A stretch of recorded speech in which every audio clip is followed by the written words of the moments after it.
말씀해 주시겠습니다. 그 자리에 계셔도 될 것 같습니다. 네, 안녕하십니까. 충내신학대학교 실용영어학과 현수경입니다. 현재 바른인권여성연합의 연구소장으로도 섬기고 있습니다. 네, 오늘 저는 여성학적인 관점에서 이 비혼 출산이 어떤 문제점을 갖고 있는지에 대해서 이제 말씀을 드릴 텐데, 이제 워낙 시간이 짧아서 근데 제가 준비한 PPT 자료가 좀 많아서 좀 빨리빨리 진행을 하도록 하겠습니다. 네, 일단 이 비혼과 출산이라는 그 조합 자체가 이건 비정상적입니다. 그러니까 이 조합이, 이 비정상적인 조합이 어디서부터 시작이 됐고, 이제 근원과 그 문제점과 그리고 그에 대한 대안을 간략하게 설명을 해드리도록 하겠습니다. 우선은 제가 이제 첫 번째 그 원인이 일단 그 급진 페미니즘, 60년대부터 시작한 급진 페미니즘에 있다고 보고요. 두 번째는 이제 90년대부터 본격적으로 확산된 이제 젠더 이데올로기에서 이제 그 원인을 또 찾아볼 수 있고, 세 번째가 우리나라의 좀 특유한 우리나라만의 어떤 그 문제점인데요. 잘못된 저출산 정책, 이 세 가지 요인을 가지고 간단하게 설명을 드리도록 하겠습니다. 네, 첫 번째 그 페미니즘에 이제에 대해서 간략하게 설명을 드리면요.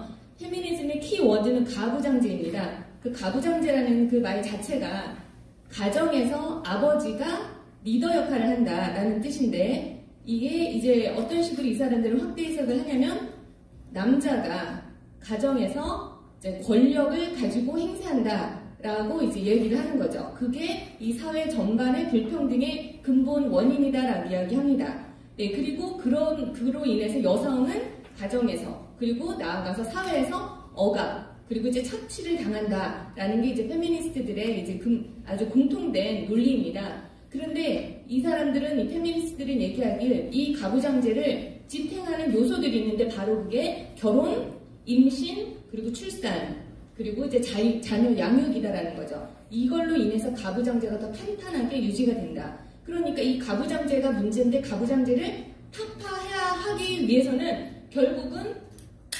가정이 해체해야 된다라는 게 이들의 궁극적인 그 목표입니다. 그게 이들의 이제 주장입니다.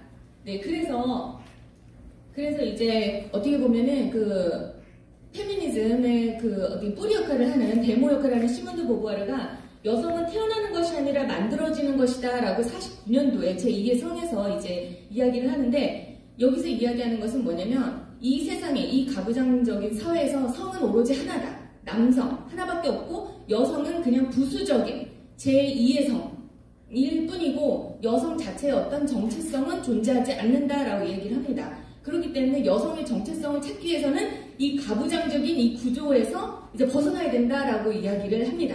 그래서 가정에서 벗어나라라는 이제 주장을 하기 시작을 합니다. 그리고 이제 그 다음에 이제 60년대부터 본격적으로 그 보부아르의 그 페미니즘 정신을 이어받아서 이제 60, 70년대 본격적으로 이제 페미니스트들이 이제 활약을 이제 펼치는데, 그들의 공통적인 그 주장을 한번 보시면요. 가정은 안락한 포로 수용소다. 63년도 베티 프리단이 얘기했고요. 또 케이트 윌렛이 모든 그 가정 자체를 계급 관계로 봤습니다. 이건 갈등 관계다. 그리고 또 이제 70년대 파인스톤은 임신과 양육 자체가 억압적인 그런 요소다라고 하는 겁니다. 거기서 벗어나야 된다. 그리고 안드레아 도우키는 가부장제 자체가 착취며 강간이다라는 주장을 합니다. 그러니까 이들은 그것에 대한 해결책으로 나온 게 이혼, 비혼. 왜냐하면 가정에서 벗어나야 되기 때문에, 그리고 성적 자유를 외치고, 그리고 이제 피임과 낙태를 이들은 이제 주장을 합니다. 네. 근데 이제 제가 간단하게 가정이 도대체 어떻게 형성이 되는지 너무나도 당연한 자연 질서인데, 제가 다시 한번 간략하게 짚고 넘어가도록 하겠습니다. 왜냐하면 이들은 이 모든 질서를 해체하려고 하기 때문에. 네. 일단 가정은 남성과 여성이 만나서 결혼을 합니다. 그리고 결혼과 그 안에서 이제 성을 통해서 이제 임신을 하죠. 그러고 나서 이제 출산을 합니다. 그래서 이제 형성이 되는 게 우리가 말하는 가족이죠.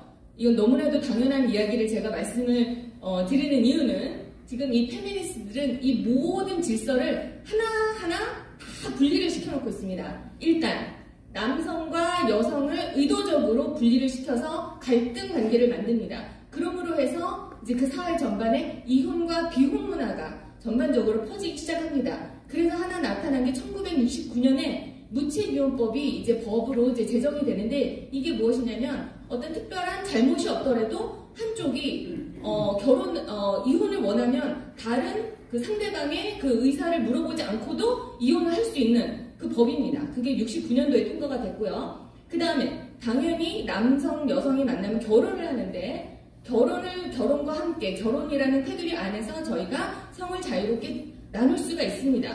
그런데 그것을 완전히 그 연결고리를 완전히 분리를 시킴으로 해서 비혼과 동거가 사회 전반에 이제 자연스러운 현상처럼 이제 나타나기 시작했습니다.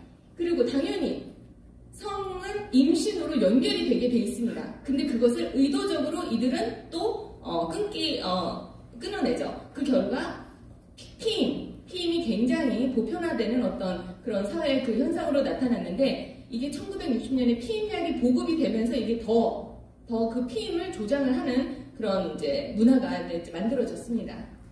이것 또한 당연히 임신을 하면 출산으로 가는 게 당연한 자연 질서입니다. 근데 그것을 의도적으로 끊죠. 그래서 이제 심지어는 이제 1974년도에 미국에서 납태법이 이제 납태가 합법화 되기에 이릅니다. 근데 이런 모든 페미니스트들은 이런 모든 질서를 다 끊어내는 그 결과 어떤 현상들이 사회에서 일어났는지 제가 잠깐 도표로 보여드리면 69년도에 무책이혼법이 통과함과 동시에 이혼율이 2배로 증가를 합니다. 그리고 또 지금 여성운동이 60년대 본격적으로 활성화되면서 여성운동과 함께 이제 혼인율이 감소를 합니다. 60년대만 해도 거의 동거라는 거는 상상할 수 없는 그런 거였습니다. 그래서 0.2%입니다. 0.2%라는 건 거의 없었다라는 거죠.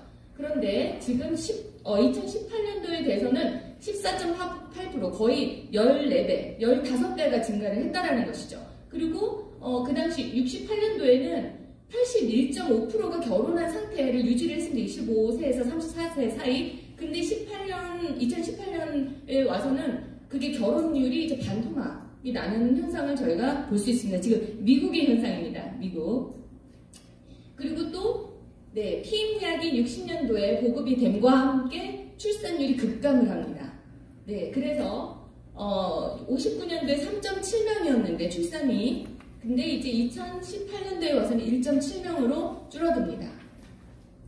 그리고 당연히 이제 동거 이제 그런 것들이 이제 사회 전반에 만연하다 보니까 혼외 출산율이 증가를 합니다. 그래서 60년대까지만 해도 5% 미만이었던 그 혼인율이 2010년도 와서는 이제 엄청나게 급증을 하는데 결국은 페미니즘의 등장, 그 당시 급진 좌파들의 그 활동과 더불어 이제 그 혼의 출산율도 증가하는 것을 저희가 볼 수 있습니다. 그래서 특히 흑인 같은 경우는 72.5%까지 찍는데 평균적으로 한 40.8%가 혼의 출산율이라고 저희가 볼 수 있습니다. 그래서 지금 60년대부터 한 8, 90년대까지 지금 페미니스트들이 의도적으로 가정을 해치하는 움직임을 보이다가 90년대에 들어서는 젠더라는 그 젠더주의가 이제 등장을 합니다. 그러면서 이게 또 다른 형태로 가정을 이제 깨기 시작을 합니다. 근데 젠더는 어떻게 보면은 지금 여러분도 알다시피 그 포스트 모더니즘이라는 그 이론에 기반을 한 그 이론인데요. 포스트 모더니즘 여기 보시면 키워드들이 있습니다. 절대 진리를 부정합니다. 포스트 모더니즘. 그래서 반성경적이고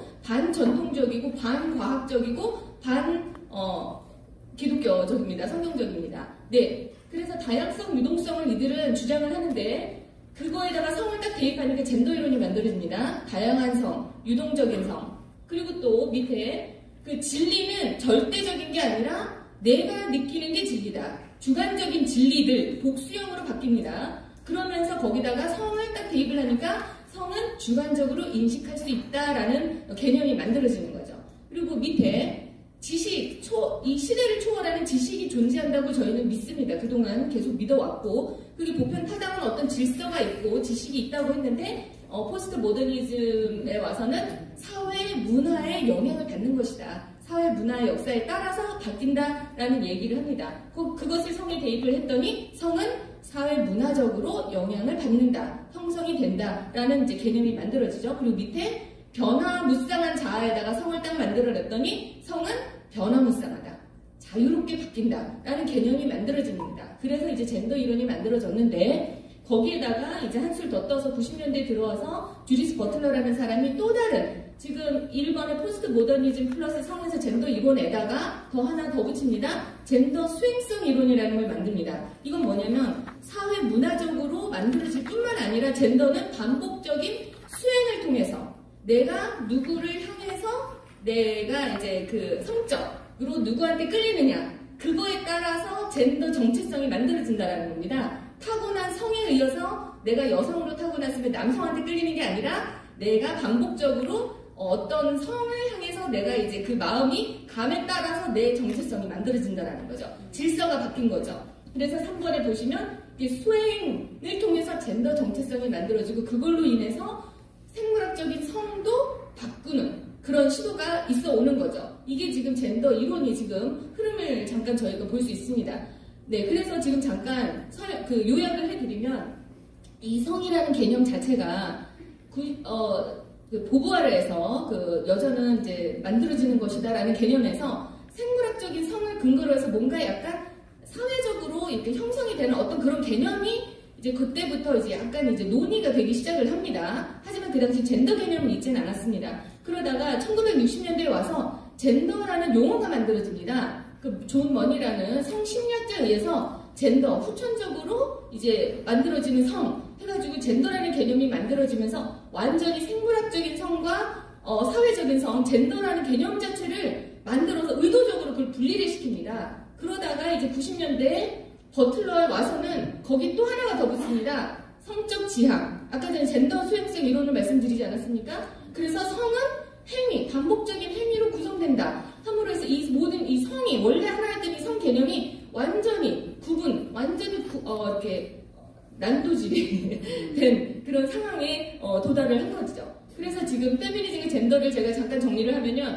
페미니즘, 아까 전에 제가 말씀드린 이 모든 당연한 질서, 여성, 남성을 통해서 만나서 결혼을 하고 성을 통해서 임신이 되고 그 다음에 이제 출산으로 연결되는 이 연결고리를 완전히 분리를 했다라면 젠더는 뭐냐면 이 여성과 남성을 구분하는 이 성 자체에 이제 초점을 맞춥니다.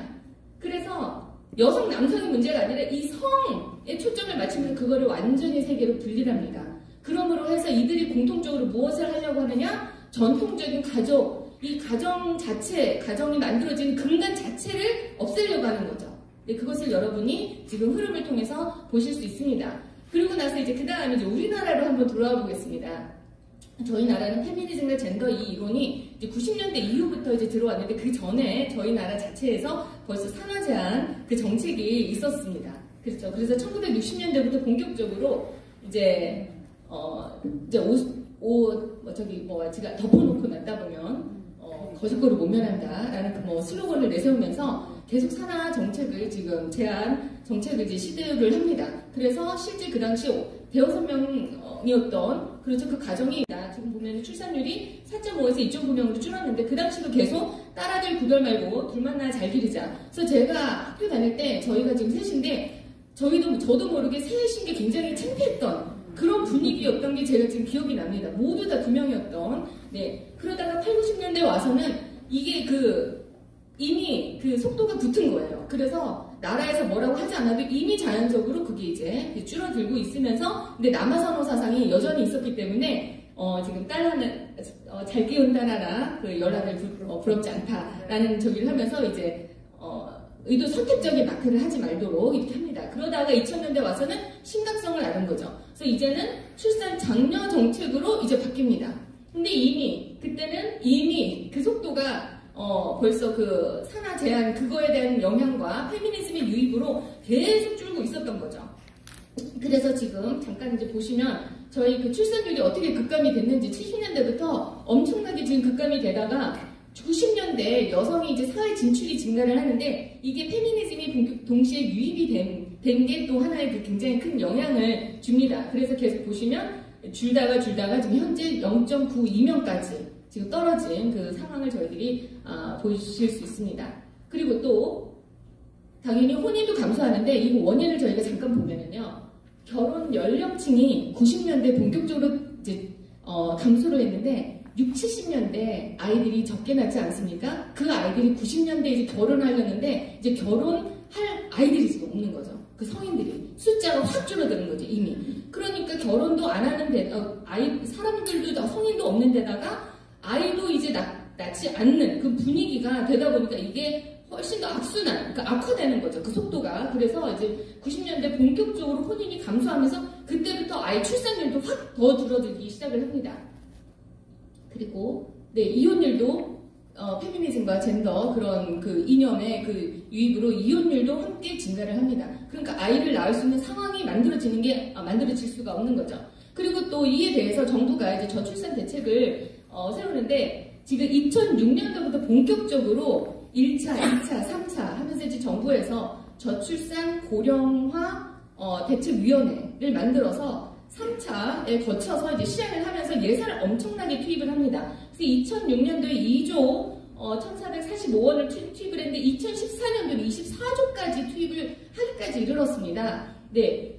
그런데 지금 2020년까지는요, 거의 지금 합계가 131조인데 2020년까지는 거의 200조. 왜냐면 이제 매년 지금 현재까지 25조 이상을 지금 더 투입을 하는 상황이었기 때문에 거의 200조가 지금 투입이 된 상황입니다. 하지만 어떻습니까? 인구는 출산율은 계속 줄어들고 있습니다. 뭔가 지금 문제가 있는 거죠. 그 정책 자체가. 네, 그래서 이제 정부에서 2018년도에 다시 정책을 또 개선을 합니다.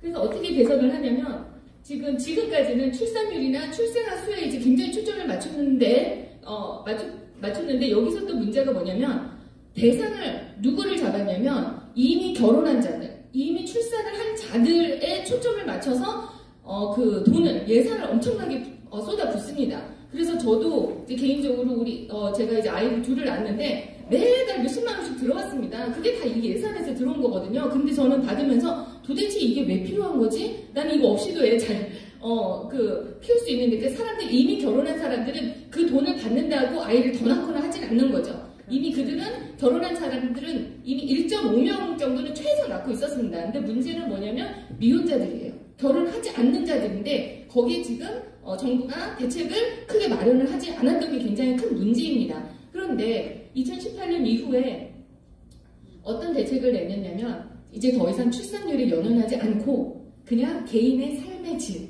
행복 지수 그런 거에 대해 초점을 맞추기 시작합니다. 그러면서 하나 나온 게 뭐냐면 모든 출생을 존중하자라는 그 개념을 지금 넣습니다. 거기에 지금 비혼 출산이 들어가는 거죠. 2018년도에 이미 정책을 비혼 출산도 제도화하려는 움직임을 아주 정책 속에 넣었습니다. 그리고 그 밑에 성평등이라는 그렇죠. 결국 이제 페미니즘과 젠더 그 개념을 여기다가 은근슬쩍 다 심어놓습니다. 그러니까 이게 더 악화될 수밖에 없는 상황이라는 거 여러분이 보실 수 있습니다. 그래서 지금 양육비 더 이상 필요 없는 양육비를 더 대폭 지원을 하겠다고 지금 나섰고요. 그리고 지금 또 다른 하나가 포용적인 가족 문화를 조성하겠다. 그래서 비혼 출산에 대한 제도를 만들겠다라고 이제 계획을 지금 세우고 있습니다. 그래서 결과적으로 궁극적으로 다양한 가족 문화를 만들겠다라는 게 지금 현 정권의 지금 방향이라는 거예요. 저출산 그 방향이라는 겁니다. 그러니까 이게 왜 이렇게까지 되냐면 결국은 아까 전에 제가 말씀드렸던 이 모든 질서, 여성과 남성, 결혼, 성, 임신, 출산 이런 게 다 깨지니까 이들은 이제 물질세지는 거예요. 모든 조합이 다 가능한 거죠. 그러니까 여성에서 곧바로 결혼 없이 성관계 없이 곧바로 임신이 가능한 그런 가치관을 이제 수용을 하기까지 이르는 거죠. 그게 이제 정책에 그대로 반영이 되는 것을 저희들이 볼 수가 있습니다. 그리고 심지어는 2018년도에 저출산 대책 포럼도 열었습니다. 여성가족부와 저출산 고령 그 대책위원회와 이제 미래통합당에서 이제 주관을 한 포럼이 열렸는데 결국은 요점이 뭐냐면 지금 결혼과 가정에 대한 그 사회 인식이 계속 변하고 있다는 거예요. 서구 봐라. 지금 계속 동거, 비혼, 다양한 가족을 다 받아들이지 않냐. 그러니까 우리나라도 그런 흐름에 따라서 법과 제도를 만들어서 이들의 비혼과 출산을 제도적으로 보호하자라는 게 이 포럼의 요점이었습니다. 지금 저희가 근데 벌써 2018년도에 이 포럼을 기반으로 해서 아까 전에 그 정책이 만들어진 겁니다. 그래서 지금 이들은 지금 뭐가 문제냐면 이 저출산이 이렇게 되는 이 사회적으로 왜 이렇게 변화했는 제도를 만들자고 하는데 이 사회가 왜 이렇게 변화했는지에 대한 근본 원인에 대한 분석이 전혀 없다라는 것입니다. 그러니까 결국 아까 전에도 말씀드렸듯이 이런 페미니즘, 이런 젠더, 그러니까 벌써 사람들이 그 가정에 대한 가치관이 바뀌었거든요. 그 바뀌게 된 뿌리가 분명히 있습니다. 그거에 대한 파악을 전혀 하지 않고 당연히 그냥 보여지는 그렇죠. 현상에 대한 어떤 근시안적인 그냥 대안만 제시를 하는 겁니다. 뿌리가 썩었는데 지금 위에다가 그냥 연고만 바르고 밴드만 붙이고 있는 실정입니다. 그런데 더 뿌리는 썩을 수밖에 없는 그런 상황인 거죠. 그래서 저희는 진짜 기본으로 돌아가야 되는데 이 모든 게 다 결국은 가정을 해체하려고 하는 그런 움직임이 시작이 된 거거든요. 저희는 다시 기본으로 돌아가서 건강한 가정을 만드는 데 저희가 초점을 맞춰야 되겠습니다. 그래서 저희가 진짜 다양한 어떤 매체, 언론을 통해서 계속 저희가 홍보를 해야 되고요. 그리고 저희들 이제 지식인들, 그리고 사회단체, 지금 이런 모임들, 그리고 이제 각 영역의 그 지도자분들이 함께 목소리를 계속 외쳐야 됩니다. 그리고 또 제도가 만들어져야겠죠. 그런 제도를 만들 수 있도록 저희가 계속 정책을 이제 어떻게든 저희가 만들어서 이렇게 제안을 한다던가 그런 움직임이 계속 있어야 되고요. 그리고 또 중요한 게 다음 세대를 정말 올바로 가르쳐야 됩니다. 그 성평등, 어떤 성인지 그것을 가르치는 게 아니라 가정의 중요성, 그것을 저희들이 가르쳐야 되지 않을까. 이런 전방위적인 이런 움직임이 있을 때 저희 나라가 정말 건강해지고 가정이 건강해지고 그런 이제 나라가 될 수 있지 않을까 하는 생각이 듭니다. 네, 발표 여기까지 마치겠습니다.